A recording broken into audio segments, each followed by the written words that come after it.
So guys, welcome to our channel once again. In today's video on our JAMB CRK exam revision series, we have here just this one question to answer on the topic Jesus teaching about himself. So guys, this video will be about the Lamb. So in short, stay till the end of this video as we just have only one question to answer here. The question here says, Jesus as the Lamb simply means A. He is patient. B. He goes a long way to rescue his sinners. C. In humility, he counted others than himself. D. He is a man of peace. So guys, the answer to this question is option B here. He goes a long way to rescue his sinners.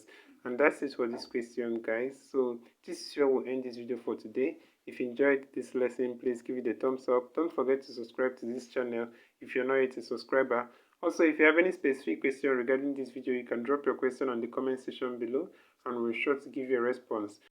So finally guys, we want to encourage you to join our YouTube channel community where we'll post major updates on JAMB examination. So you can join this channel community by hitting the join button below and we'll see you right there. Thank you once again for watching this video. See you on the next one.